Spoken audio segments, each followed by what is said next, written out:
एक माँ जिसकी आज एकलौती बेटी की शादी है। माँ बेटी को गिफ्ट के तौर पर एक बैंक अकाउंट की पासबुक देती है। तो बेटी अपनी माँ से पूछती है, ये क्या है? माँ कहती है, ये मेरी तरफ से एक छोटा सा तोहफा है। ये बैंक अकाउंट की पासबुक है। ये तुम्हारे जीवन में खुशी के लम्हों को संजोए रखेगी। आगे जब भी तुम दोनों जिंदगी में कोई खुशी का मौका आए तो अपनी तरफ से इसमें कुछ पैसा डिपॉजिट करना। जितनी बड़ी खुशी उतनी बड़ी रकम। और इसके आगे लिख भी देना कि आज ये खुशी का मौका है, इसलिए इतने पैसे जमा किए हैं। आज मेरी बेटी की शादी है तो मेरे लिए भी खुशी का दिन है, इसलिए मैंने भी इसमें 1,000 रुपये डिपॉजिट करा दिए हैं। और आगे में भी लिख भी दिया है कि आज मेरी बेटी की शादी है, इसलिए मैं 1,000 रुपये जमा करती हूँ। बेटी को अपनी माँ का दिया हुआ गिफ्ट बहुत अच्छा लगा।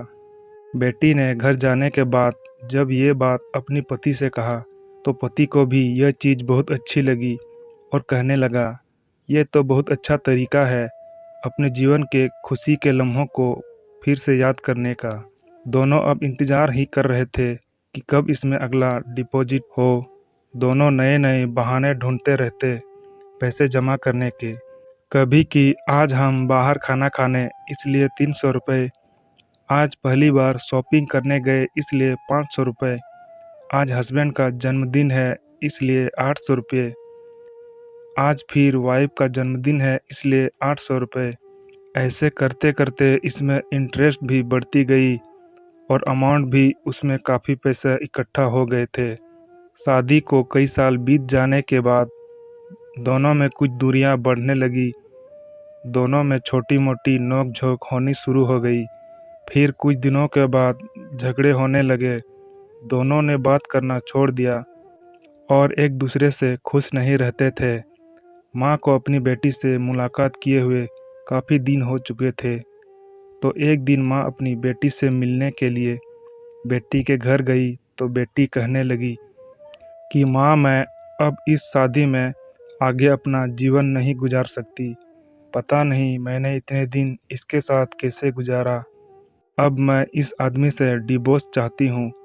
उधर पति भी कहने लगा कि मैं भी परेशान आ गया हूँ इसके साथ रहकर।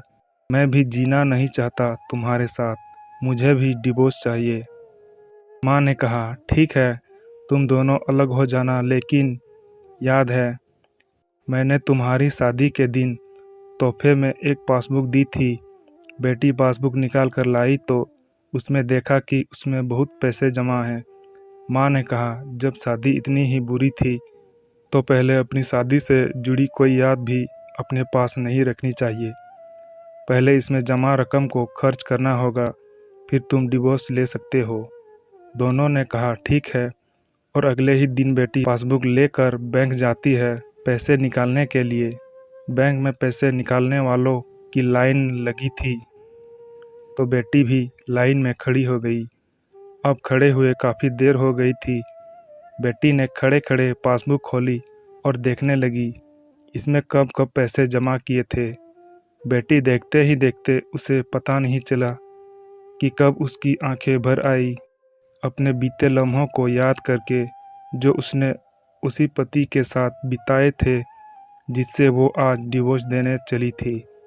बेटी बिना पैसे निकाले वापस घर आ गई और अपने पति से कहने लगी कि ये मुझसे नहीं हो पाएगा।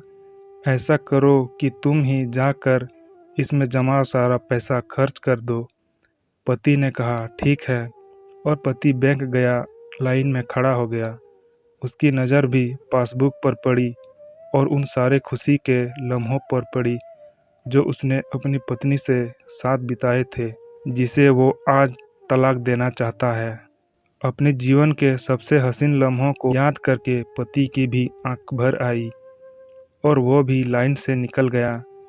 पति घर गया और पासबुक अपनी पत्नी के हाथ में दी तो पत्नी पासबुक में देखती है कि उसमें आज ही के दिन 5,000 रुपये जमा हुए हैं और उसके आगे लिखा है कि आज खुशी का दिन है, कि मुझे एहसास हो चुका है कि वो उसे छोड़ने जा रहा था।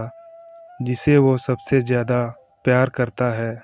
मैंने फैसला कर लिया है कि अब बाकी की सारी ज़िंदगी उसी के साथ बिताना चाहती हूँ। यह देखकर दोनों की आंखें भर आई और गले लगकर खूब रोए और प्रॉमिस किया कि अब वो कभी नहीं लड़ेंगे। यह कहानी उन सभी के लिए है जिनके रिश्तों के बीच में दूरियां आ गई है।